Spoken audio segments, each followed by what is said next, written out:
नमस्कार मित्रों, मेरे स्पिरिचुअल कनेक्ट पे आप सभी लोगों का हार्दिक अभिनंदन है। मित्रों, आज अक्षय तृतीया है और अक्षय तृतीया के बारे में आप सभी लोगों को पता है कि आज के दिन जो भी काम किया जाता है वो अक्षय होता है, दान पुण्य और अभुज मुहूर्त होता है, कोई भी शुभ काम किया जा सकता है। तो ये सब तो आप लोग जानते ही है मित्रों, लेकिन भक्ति क्या होती है, भक्ति हम कैसे प्राप्त कर सकते हैं। जो नौधा भक्ति है तो वो नौधा भक्ति में कुछ लोगों ने तो मतलब एक एक भक्ति किया है और कुछ जैसे बलि जी हैं उन्होंने 9 की 9 भक्तियों को किया है मित्रों। तो ऐसे ही जो 9 भक्त हुए हैं विशेष रूप से, उनके बारे में हम आप लोगों को बताएंगे। और बिना भक्ति के इस अक्षय तृतीया का मतलब वो लाभ हम नहीं ले सकते हैं, क्योंकि बगैर भक्ति के हम जो काम करेंगे ना, एक श्रम मात्र होएगा, एक सिर्फ परिश्रम होएगा। और भगवान अंतर्यामी है, साक्षी स्वरूप है, उन्हें सब पता है कि ये कितना भक्त है हमारा, जो काम कर रहा है किस स्थिति में कर रहा है, कैसी इसकी भावना है। तो हम क्यों ना भक्ति करें मित्रों। एक कथा भी कौशिक जी सुना रहे थे, वो आचार्य कौशिक जी अद्भुत हैं।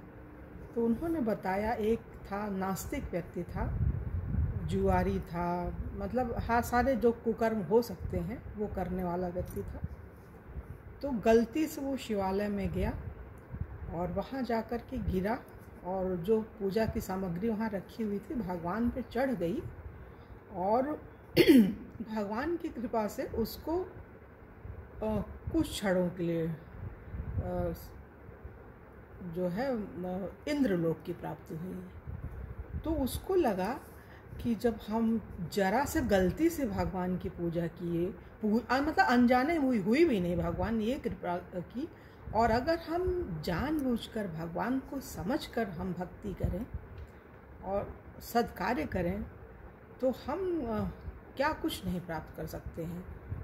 तो ये कथा है मित्रों, इससे हमको प्रेरणा लेनी चाहिए हम सभी लोगों को कि भक्ति हम कैसे प्राप्त करें, क्या रास्ता है, किन लोगों ने भक्ति के राह पर चल के क्या क्या प्राप्त किया। तो उन भक्तों के बारे में हम समझते हैं कि आज के दिन अक्षय तृतीया पे जानना अति आवश्यक है, जो हम लोगों का दिल से हृदय से लाभ देगा हम सभी लोगों को। और हमारी जो स्थिति है वर्तमान, उससे हम निकलकर एक संतोषप्रद स्थिति में होएंगे और हमें अंदर से सुख और शांति मिलेगी। जब तक अंतःकरण से सुख और शांति किसी को नहीं मिलेगी, बाहर से तो दिखावा मात्र है, कुछ भी करे, पूजा पाठ जो भी करे तो वो श्रम है। और वो आप एक बार नाम ले लीजिए, एक नियत समय पे भगवान राम का नाम या जो भी आपके इष्ट है, तो उससे भी बहुत सुख की प्राप्ति होगी, शांति की प्राप्ति होगी, एक संबल मिलेगा आपको, एक आधार ऐसा होगा भगवान के नाम का कि आप जो काम करोगे, जहाँ करोगे, सफल होगे। और सफल इसलिए होगे कि आपका आधार भगवान होंगे ना। तो जब भगवान आपके आधार स्वरूप होंगे तो आप कभी गलत करोगे नहीं। तो अपने अंदर से ही आपको चेतना आएगी, प्रेरणा आएगी, शक्ति मिलेगी, आप खुश हो जाओगे। और जब खुश होकर काम करोगे तो दिन दूनी रात चौगुनी आपकी उन्नति होएगी। आपको किसी सहारे की ज़रूरत नहीं, एकमात्र सहारा भगवान को बनाइए। जगत जैसे अर्जुन ने ना भगवान को मांगा और दुर्योधन ने नारायणी सेना मांगी और वो हारा। पहले तो मायावी ये सब करा था, जब अंत समय जब मरने लगा तो उसको एहसास हुआ भगवान का था, लेकिन वो स्वीकार नहीं करता था, क्योंकि घमंडी था ना। घमंडी व्यक्ति स्वीकार नहीं करते हैं, मर जाए, सब हो जाए, जो भी हो जाए, तो उनको भगवान में जो है कोई वो नहीं होता, धर्म और भगवान में कोई उनकी रुचि नहीं होती है। लेकिन अंत में उसने भी माना। तो वो अंत में क्यों हम माने, हम शुरू में ही क्यों न मान ले और सही राह पे चले। तो मित्रों, अब इसमें ज़्यादा और विस्तार न करते हम ये सुनते हैं कि हमारे जो नौधा भक्ति के आचार्य हुए हैं वो कौन कौन से हैं, उनसे हम क्या सीख ले सकते हैं। सुनिए मित्रों इसको ध्यान से। श्रवण आदि 9 प्रकार की भक्ति के जो मुख्य आचार हैं वे अपने चरण कमलों की रस देते हुए हम दैनीय दासों पर करुणा करें, कृपा करें, दया करें। मतलब हम जो है उनसे सीखें, उन भक्तों से जो हमारे भक्त हुए हैं। बुद्धिमान परीक्षित जी श्रवण भक्ति के आचार्य थे और व्यास पुत्र सुखदेव जी कीर्तन भक्ति के आचार्य हैं। सुंदर रूप के स्मरण करने वालों में प्रहलाद जी, रूप स्मरण उनका है। और अष्टयाम भगवत चरण सेवा में मन देवालयों में लक्ष्मी जी और विधि समेत पूजन भक्ति में पृथु जी। लक्ष्मी जी भी अनन्य भक्त हैं भगवान के। वंदन भक्ति में स्वफल्क पुत्र अक्रूर जी और आत्मसमर्पण करने वालों में राजा बलि अग्रगण्य है, मतलब सबसे प्रधान है आत्मसमर्पण। मैं नवधा भक्ति के इन आचार्यों के नाम के आश्रित हूँ, इनका नाम लेकर जीविका चलाता हूँ, जीवन धारण करता हूँ। ये हम लोगों को ये स्वीकारना पड़ेगा। बिना भक्ति के भगवान भला तो क्या करेंगे, करते ही हैं, वो तो दुर्जन के ऊपर भी करते हैं, लेकिन वो दिल से मन से नहीं करते हैं।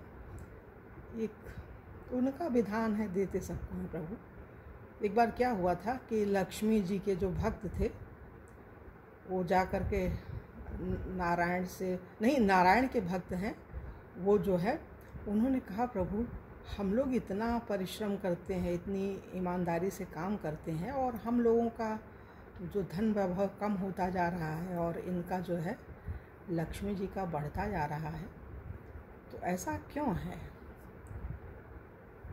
नहीं, लक्ष्मी जी से ही कहा था। हाँ, तो लक्ष्मी जी ने कहा कि देखो ये सब काम जो है, जो छल कपट गलत काम करके कुछ पैसा वो कर रहे हैं, वो भगवान देखेंगे। हमारा तो काम ये है कि हमारे यहाँ कोई भी आए, किसी भी भावना से आए, चोरी करे, डकैती करे, परिश्रम करे, तो उसको धन देना हमारा काम है।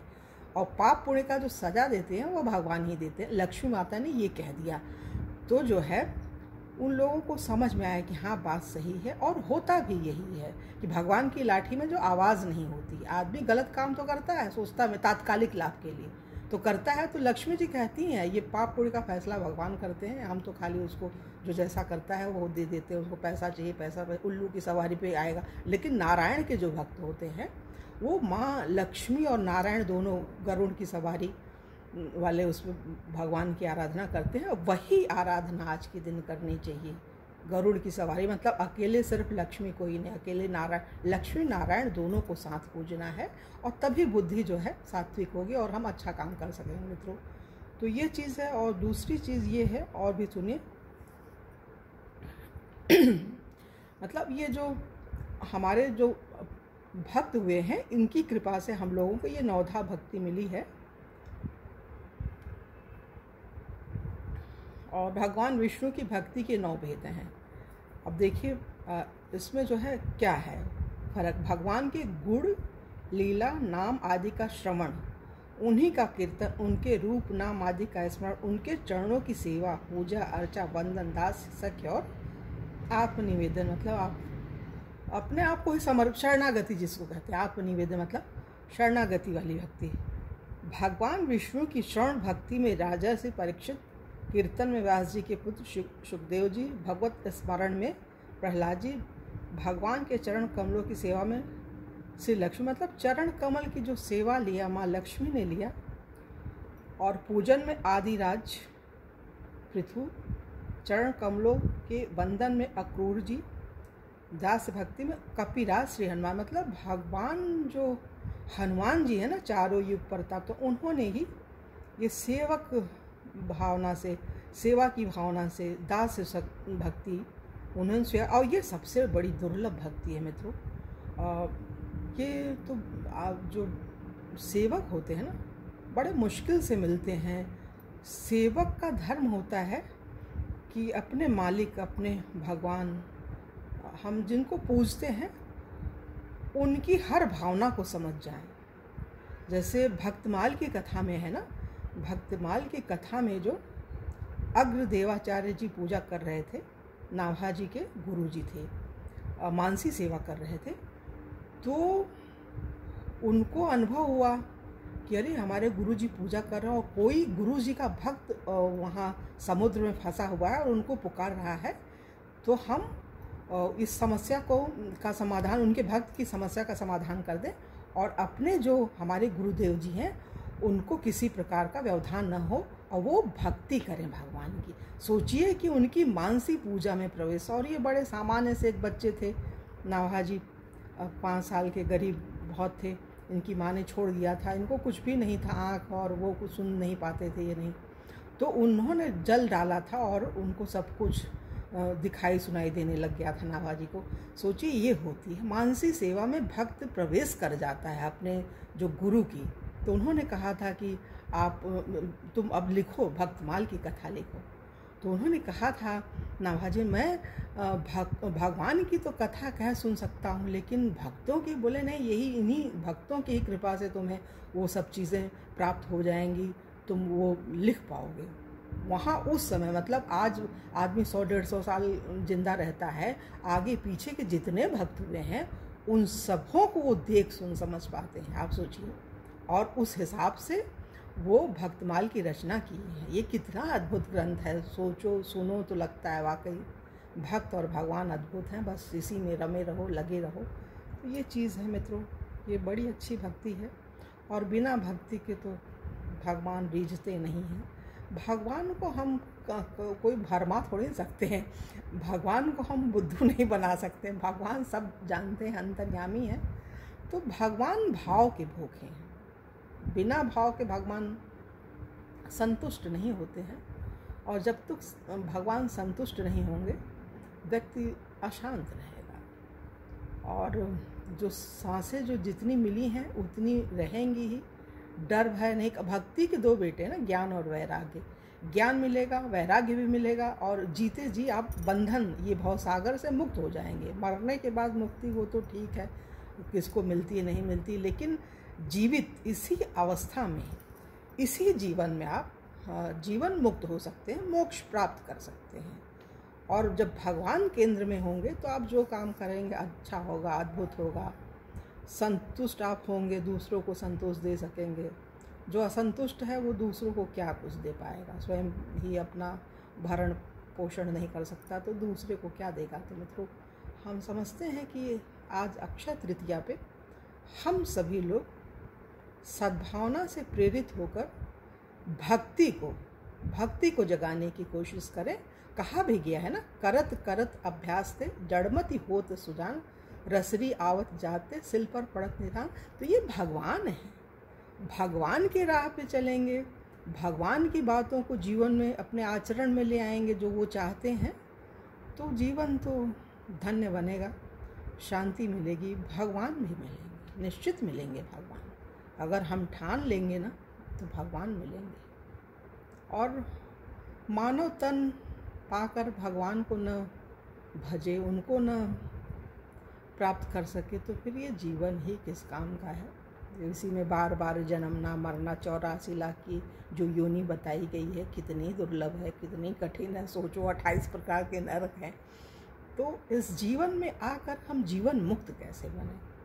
आज की जो अक्षय तृतीया मित्रों, हम यही संकल्प लें, भक्ति की राह। दुर्गा सप्तशती में भी बोला गया है ना, माँ ने खुद ही कहा है 12वें अध्याय में कि जो एक बार हमारी ये कथा सुन लेता है, पढ़ लेता है, उससे मैं बहुत प्रसन्न होती। मतलब साल भर आप पूजा पाठ करो, सब कुछ करो, खूब दान पुण्य करो, उससे अच्छा अगर एक बार आप कथा दिल से, हृदय से पढ़ लेते हो तो वो ज़्यादा कारगर होती है। क्योंकि ज्ञान, बगैर ज्ञान के आदमी कुछ अच्छा कर नहीं सकता है ना। अज्ञानता का दोष व्यक्ति को क्या है, दुर्जन बनाता है। ज्ञान रहेगा तो दुर्जनता उसकी दूर होगी। ऐसे ऐसे क्रूर लोग हैं, कठोर निर्दयी लोग हैं, जिनको जब भक्ति का एहसास हुआ, भगवान के बारे में जानकारी मिली तो वो बदले हैं, है ना। रत्नाकर डाकू जो थे वो भी वाल्मीकि बन गए, कैसे पूजा करने लगे, राम राम राम करते, मरा उल्टा। उल्टा नाम जपत जग जाना वाल्मीकि भय ब्रह्म समाना। मतलब एक भगवान जैसी, अब सही भी बात है, गलत क्या है भाई? एक सागर का पानी भगवान जो है, और एक बूंद है, बूंद जाके सागर से मिलती है तो वही हो जाती है ना। सोहम सोहम सब भक्त बताते रहते हैं, संत बताते रहते हैं, सोहम वही मैं हूँ, वही मैं हूँ, तो हो जाता है वो, तदाकार हो जाता है, भगवान के ही समान हो जाता है ना। तो भक्त और भगवान में कोई अंतर नहीं होता है, दोनों एक हो जाते हैं। और कहा भी गया, भक्त भक्ति भगवंत गुरु चतुर नाम वपु एक। ये 4 नाम हैं, लेकिन शरीर, वपु मीन्स शरीर एक ही है।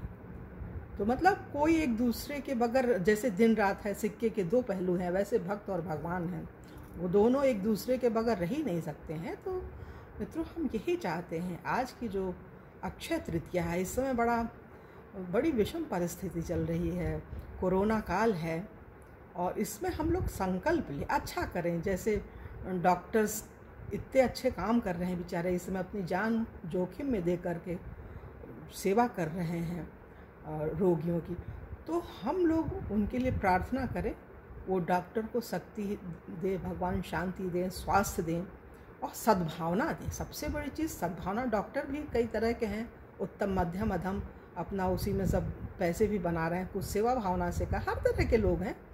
तो मतलब उनको भगवान शक्ति, शांति, समृद्धि दें, और उनके मन में सेवा की ही भावना रहे। पैसा तो पैसा आ जाएगा, पैसा तो है ही है, ऐसा नहीं है बगैर पैसे के तो क्या वो डॉक्टर बने हैं, बहुत कमाए, आगे और कमा लेंगे, लेकिन अभी रोगियों की जान बचाएं और देश का नाम रोशन करें।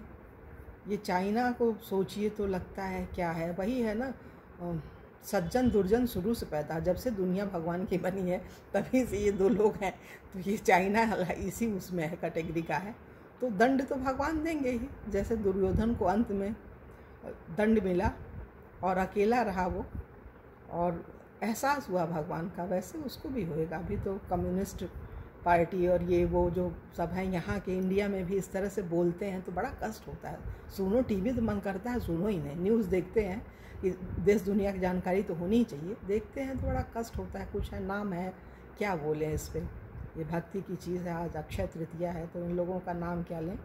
बस यही है कि भगवान सबको सद्भावना दें, शांति दें, इस कोरोना काल से मुक्त करें। यही हम सब मिल के निवेदन करें भगवान से। आज के अक्षय तृतीया पे हम जितने भक्त हैं भगवान से प्रार्थना करें, प्रभु हम लोगों को इस संकट से मुक्त करो। बहुत परेशान हैं सभी लोग, बहुत व्यथित हैं, दुखी हैं, बहुत हो गया भगवान, 1 साल से ऊपर हो गया, पता नहीं ये संकट कब ख़त्म होएगा। शांति दीजिए प्रभु, सुकून दीजिए और संकट से मुक्त कीजिए भगवान। बस यही हम सभी लोग मिलकर के आज की अक्षय तृतीया पे भगवान से निवेदन करें, भगवान सुनेंगे, पूरे विश्व में सुख और शांति आएगी। तो इन्हीं शब्दों के साथ मित्रों हम सोचते हैं कि आज अपनी वाणी को यहीं विराम देना चाहिए, और कल की वीडियो में आप लोगों से पुनः मिलेंगे। तब तक के लिए जय हिंद, जय भारत, ओम शांति, ओम शांति, ओम शांति।